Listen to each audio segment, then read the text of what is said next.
kaya api mulai dari karbon kandidat ni functional group substitute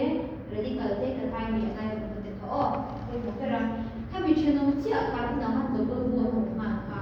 ti ha alal kandidat o ya me radical cho ka alal ko no ka ko cho functional group so ma ko ti ke cho ti atro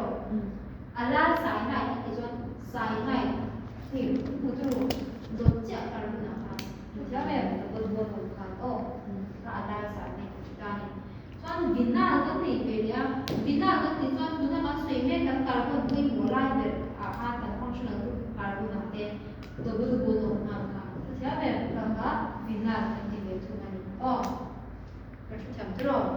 ka alai ne bina ma ka ta chuan ni ye na ko hin kai la ni so la ke ta me si do tu che carbon la double bond ka tro ala chuan ni tu he benzene to che carbon na Putru, oh benzal, benzal radical,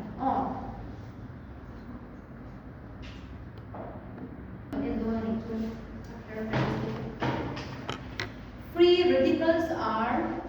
generally electrically neutral. Neutral ni tu, ibang neutral ni.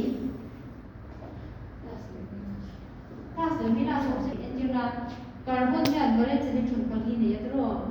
Nitrogen valence electron pangani ka tro so he le he ni share ka ni eta valence electron sa pali le panga in share pero ko den neutral ko isa tro ka ja be in ma charge ni tro so an bon than siam ko electron pali no share den bon siam ka tro le homoratic fish na chang an bon siam ka ke cheli a ka ja be ma se homo ni lia wa ni electron ka inang chain an na le ta an ma ni electron to khan na le de Chuan khui mi ele chun dang ma an da bu le ba an te chuan bu ba ma ni ta ma ko khan da bu be kan ni chun ko khan ni na na se an da bu kan ni sha tu chu lawin enge nya an bi electron in tu ma bu na sha ni da to ti na ka ya be radical ni chuan ho khan an ma ni ele chun ko le le ni ma khan ni neutral khan ni re o neutral ni electron ni sia negative ti no ti mo ta ni chuan panina ki chu chiang sa tro intermediate san ya hai yan stable te ki chu tro chiang sa an stable lo shim ta chuan there are 7 electrons in the outermost shell ta tro 7 electrons ani chan chu carbon radical khan te bond chu ni ta tro ya be ta mi bond ko khan electron sa sim ni kha bani 1 2 3 4 5 6 radical 7 ya be total number of outermost electrons ha 789 so panjang ro there are 7 electrons tina so they are shown given highly reactive kitchen shot thiam pet to so mutual combination of radical forms neutral molecule radical so neutral a form chin tina CH3 radical ne H radical n form one CH4 neutral molecule ya be ai form ko kali radical ko to lo ni chu radical pair up to a neutral zen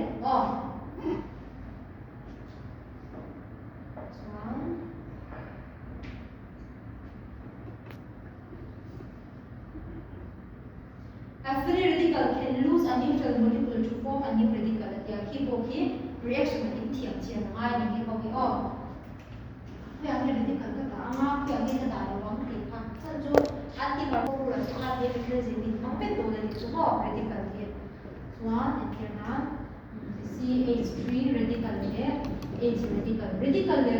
one is neutral form of the draw. One CH3 radical there, internal H2 hydrogen. Putro is neutral. H2 radical draw. Radical neutral one. CH pakatna 4 neutral siya join hydrogen pakatna radical. Ya be sia tu ni lai H2 ni H radical kan tu drama ni neutral so ni radical ni ya be ni kan sia ni ka kam tu kita dia bukan CH3CO kita nak CO ni carbon dioxide ke segi neutral ni semua betul semua so CH3 radical ni dikan so free radicals are carbon magnetic in electron chuan pakhat nei unpair ani ma thia me unpair electron re chu paramagnetic kan ti kha na sia tro ani pair chuan diamagnetic kan ti tro pair up ka electron